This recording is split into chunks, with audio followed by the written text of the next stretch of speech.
Hi everyone and welcome back to my scrapcosy YouTube channel after such a long pause. I'm Raquel and today I'll share with you all my October 2020 spreads I created for my bullet journal. It's an autumn theme bujo in a vintage style and I've created it using some of my stamps and stencils that I've designed for PaperArtsy. I used the pumpkin from the vegetable stamp set and from the Halloween one, and I also used all the elements from the autumn one. I also incorporated some of the stencils to my spreads, as you will see. All stamps and stencils are available from many PaperArtsy stockists worldwide. I'll add the links below in the video. In these first steps, I'm creating my own repositionable stickers using an A4 label paper I got from Amazon. You can check also which one I used in the description of the video. I'm just stamping all my images there to create my stickers and then I'll color them later. So creating your own repositionable stickers is perfect for a bullet journal because they are completely flat, they are very thin, and you'll be able to close your planner very easily. They don't add too much volume. I found that creating my own stickers was a great way to spark my inspiration and get me creating after such a long pause in my videos. In case you follow me and my channel, you'll have noticed I've been away for a long time. There are a few reasons. With my baby and the pandemic situation, plus working from home, all my crafty time has been dramatically reduced. And on top of that, we've changed to a new home, where we have more space, so most of my free time was packing, moving, and unpacking stuff. We are still settling in, but we're getting there. I explain all that because it took me a good amount of energy to start crafting again. I really didn't know what would be my next video, so I found that creating the stickers was a very easy way to restart and get me in the mood for more. You can do the same if you are not sure on how to start a project. Just stamp, color and cut some images that you can later add to your projects. You don't have to use them right after finishing them. You can just create them and keep them for later. You'll feel so much better after just creating a little one. Okay, now let me recap on what I've done so far so you don't miss anything. So I basically took some of my stamp sets, the images that I wanted to create, and I stamped them with archival ink. I used the vintage photo archival ink because I want something waterproof, because as you can see I'm painting stuff. And to paint I'm using some glaze from PaperArtsy mixed with Infusions, which is those powders that I love that have some walnut crystals and some pigments. So I've started with the yellow and now I just used an orange one called Rusticar, and I'm mixing my own colors to create, well, like a brownish and orangey and then I'm adding that to the different images. I'm not using water directly or any water-based medium that it's more fluid because this paper is not very good, to be honest. So I found that using the glaze is a very good way to spread color very easily, very quickly. And it reminds me a little bit of a watercolor, which I like very much. So I can paint very easily and it's less heavier than a paint. So it will dry super quickly and it will not cover my images. So it's perfect for what I need. And it's also very fun. So I'm just doing that. And once I finish with those two colors, I'm just adding the final touch of green with olive tree, and then I'm adding the little green touches over there, and then it will be time for cutting everything. So it will take me a while, but I won't show you how I cut everything because basically you just do one and then you can see how I did it. So I'm just cutting 3 images, so that big pumpkin, and then I'm cutting that leaf. If you see that it takes you too much time and it's very difficult, to just cut the whole shape and then do one by one. And then I left some white images. You will see why I didn't cover the whole leaf later on. So now I'm adding some ink, and what I'm doing is covering those white spots as well as the edges of my stickers. So I'm removing that white by adding that, and I'm also applying more volume. So now I'll show you how it compares to the original one. So it's much better right now. So well, I finished cutting everything and then I'm just adding that touch of ink on everything. This will be most of all my stickers that I'll be using on all the spreads. So apart from these ones, I think I will stamp a few more images, but that will be most of it. So now I'm going to start creating the monthly spread, and for that I'm going to stamp directly into my bullet journal. So I'm using again archival ink because I'm going to watercolor, well, color with the same technique. And I'm adding leaves on the left side of the page, and then I'm adding the branches on the right. So it's going to be like autumn and Halloween style a little bit. So the branches from the Halloween stamp set and ESC06, and then the leaves are from the autumn one. Oh, and this other stamp set is from one of my newest release. I think it's ESC20. I haven't put it there, but well, I'll put the link as well if you want to check the whole stamp set.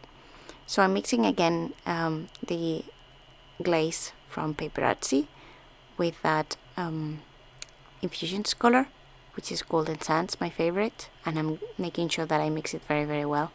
Now I'm adding green, and I'm adding that color on top of the leaves. But I mixed it on top of the yellow because I want like a more, well, yellowish grain. And now I'm coloring everything there. I mean, the speed is increased, of course, for the video, but these steps are very easy to do. So once I finished coloring everything, then I'm going to just add more ink on top. So then I get my pages a more vintage look. So I'm adding antique linen distress ink with one of those makeup brushes. I don't like that they bend so much, but I must admit that you add the ink and it adds a very light touch. So it kind of helps if you just want a hint of it. And then with a regular sponge dauber, which gets more ink on it, then I'm adding ink on the edges, and that I'm using vintage photo distress ink for that. And I'm adding more on the right hand side because I want to add my mushrooms and I want them to pop. So I'm making sure that the background is very, very dark, and I'm adding ground espresso on that one. And as you can see, the glaze also resists the ink, so that's also a very nice outcome that you get. So now I'm peeling off my stickers, and that's a perfect feature for this. You don't need any glue because the paper is already sticky. And if you're not sure where to put it, well, they are repositionable, so you can move them around. From one mushroom I did two sizes of it, if you can check, the small one and a mini small one. So I just cut them, and I did the same with the pumpkins. I have two sizes of pumpkins, but I managed to create a very tiny pumpkin one out of the small one. And well, that adds more interest to the design, I think, if you add different sizes of it. Just by using the same stamp set, I managed to do that. I'm trimming off the excess, and with the leftovers of the pumpkins, I'm going to add just a tiny bit at the very end of the design, because I thought another pumpkin was needed and I didn't want to create a new one after so many stickers there. So now I'm going to create like a cluster, and then I'm going to just create my month. This is very easy, and just following the different points that are in the bullet journal. I'm creating a grid, and then I'll just add the numbers, and I'm using a fine liner there. Well, the speed is super fast in this one, but you don't need to write all the numbers, so just get the idea of how I did it. And now I'm just doing the October calligraphy there. I'm not perfect on that, I know, but well, I did my best. And you can do the fake calligraphy by going through the down strokes twice, basically, and the second stroke you make it, well, wider. Now I'm just attaching those two elements, and I'm just adding some shadows there with a Stabilo oil pen, a Stabilo oil pencil, sorry. It's a brown one, and then it reacts with water. I would prefer something that actually doesn't react with water and I get smudged with my finger, but well, this is what I had in hand and what I tried. And yeah, after I wet a little bit, very very little, my finger, then I could spread the shadow over there. So I'm just wetting my finger a little bit, and then I'm smudging that, making sure that I don't get too much water, because otherwise, well, I remove the ink that I put on top, and yeah, I don't want to cause a mess anyway. So it's just a little touch to add more depth. And then I'm adding also the shadow on the calendar, on the days. And that spread is more or less done. I was trying to play around with those, but I decided no, it'll stay like that, and adding more shadows. And that will be it. And as a final step, I'll add another sticker that I didn't stamp on the first part, but it's just a banner that it reads pumpkins of all kinds, and I'm just putting it there. I stamped it black this time, and it's just a touch at the bottom to have some sentiment. So this is the finished spread for the month, and then, well, these are the different details so you can see how they ended up. So this was stamped directly into the page, and the rest are stickers, as you've seen. And I love this corner specifically. I love these pumpkins. So now I'll move on to the next spread, and I'm working with the different leaves that I stamped. And I wanted to create like a, well, a left part on the page that it's fully covered with leaves. So you'll see that I attempt different positions of the leaves, but while I keep on stamping, sticking and re-sticking things again. So it was very useful that the stickers are repositionable, so I can peel them off without tearing my page away. And then once I'm happy, I'll leave them in that position, and then I'll just trim off. Oh no, I'm folding them this time. Yeah, sometimes I leave some white pages in between, just in case that I need to do some, you know, just a list of things that I need to do in between. And then I'm adding some ink to age all the page, and I'll use that same stamp set to create like a wreath there with some elements. Took me a while to decide what I put, so after a long while I decided that I would put these little elements. So in this spread I'm just putting Monday, Tuesday, Wednesday, Thursday, Friday on the left, so 5 leaves. Then Saturday and Sunday will go separately. This was the weekend where the moving to the new house was being planned, so my to-do list was going to be very huge, not only on the week but also for the weekend. That's why I left Saturday and Sunday in a different spread. So I just used that feather that I got from Your Creative Studio. I used it, I think, in the previous video. I love it. And now I'm going to just put some of my of the days using that stencil, which I missed to show you as well. Well, anyway, it has the months and it has days, and it's very useful for this kind of thing, for planners, etc. Because it was not very dark, I decided to go through with my liner and then do the edges and some pattern on each of them so they would stand out a bit more.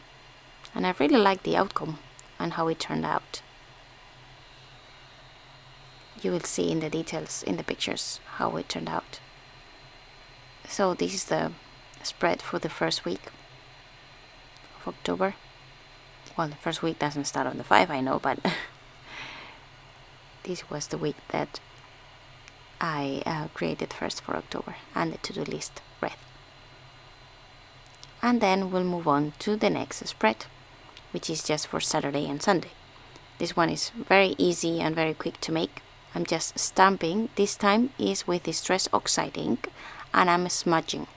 This technique I learned it from Tim Holtz, and in one of his videos he was doing it, and it's one of my favorite now. I have in my YouTube channel, if you visit it, I have a lot of different cards that I made using this technique, and I combine this with my technique of the bump effect, and it's a super quick thing to do, and you get very nice results. So I decided to try it here in the bullet journal, and it works. So I like it very much, and I keep on repeating this until I get a full edge around the edges, so I get all leaves everywhere. And then once I'm happy with the edges, I'm going to just stick those 2 mushrooms on each side. And then, yeah, I'll just write Saturday and Sunday there. And my spread for the weekend will be done. And I'll show you some pictures also of how it turned out. So this was very nice, and it let me a lot of room for me to write for those days. And it's a bullet journal, so you can do it however you like. And if you think that 1 week you'll need more space, then well, you can use several pages for a week. Doesn't need to be in one. And for this one, I wanted to use this pattern that I created with the honeycomb web. So I'm just using the ink there. I think for this one I'm using also the Distress Oxides.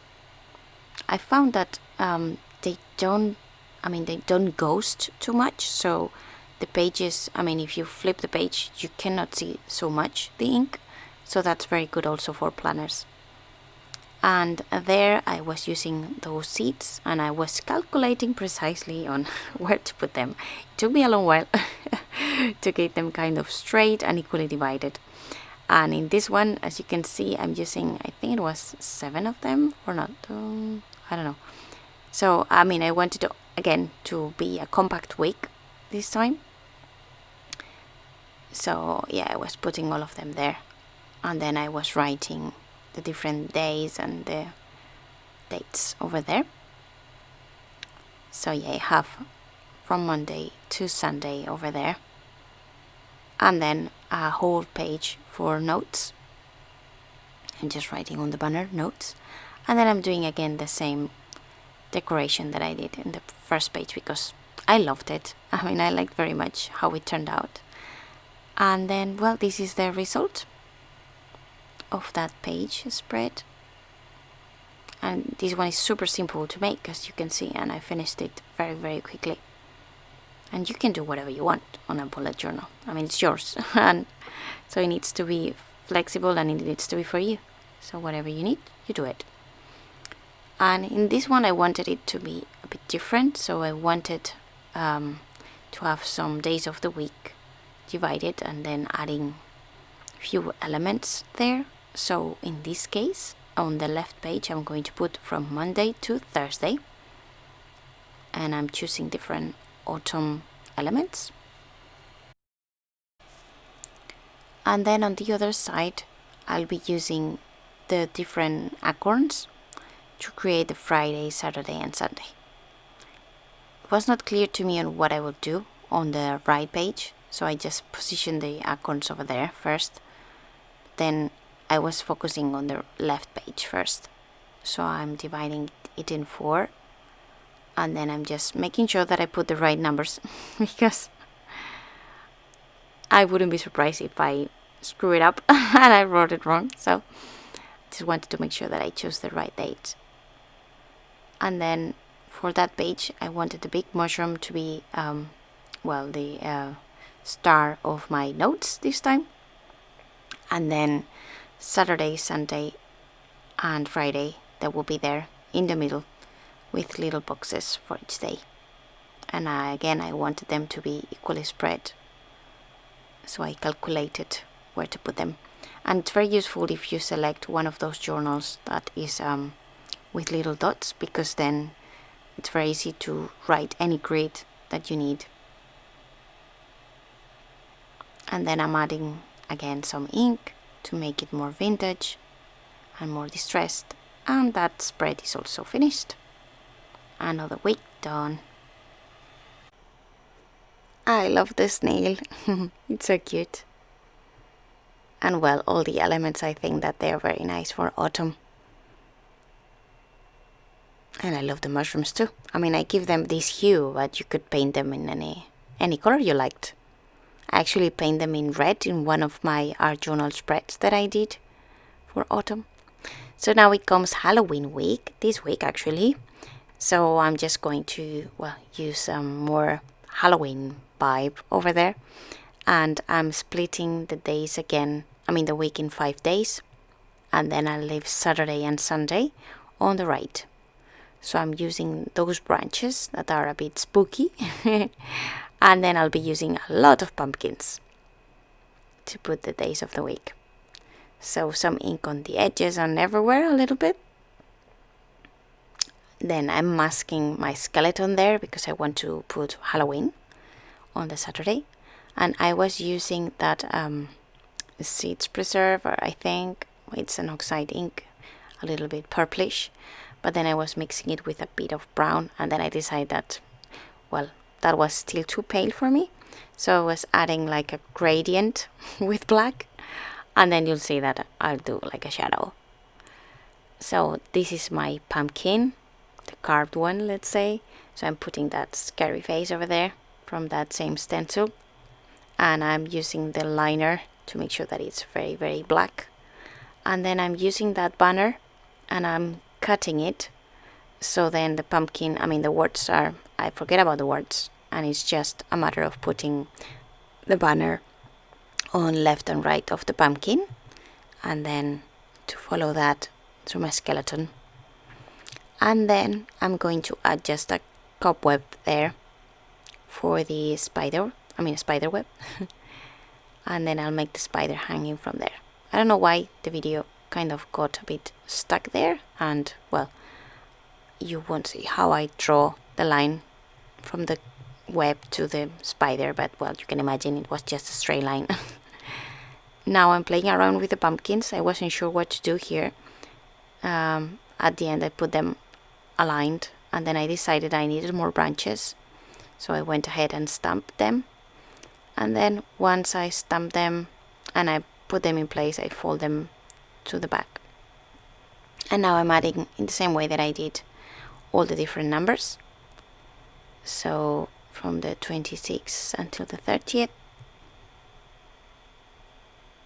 And again, this was super quick. The trick here is to make sure you have lots of ink in your sponge dauber. And now I'm masking again that skeleton, and then I'm shifting the stencil up and left so I get a shadow down and right. So then it's like a 3D effect that I get on those two things, the Halloween and the 31st of October. And then I'm just adding some bats here and there for decoration. I'm just lifting the pumpkin and putting it back, so the bats are behind. And now a little bit more ink, and this is done as well. So these were all my spreads for this vintage autumn journal for October. I hope you like it. If you did, please give me a thumbs up and subscribe to my YouTube channel and leave me a comment. Now I'll have time, I think, to reply all the pending comments that I have in the YouTube channel, which are a lot. So, well, I look forward to responding to all your comments and hearing from you. So, well, I hope I come back sooner rather than later with another video for you. It was great being back, so thanks very much for watching. I'll leave now a couple of videos that you may like. If you are new to my channel and you like these videos, make sure you subscribe and you click the ring bell button so you don't miss any new ones coming. So thanks again, and I'll see you in the next one. Bye!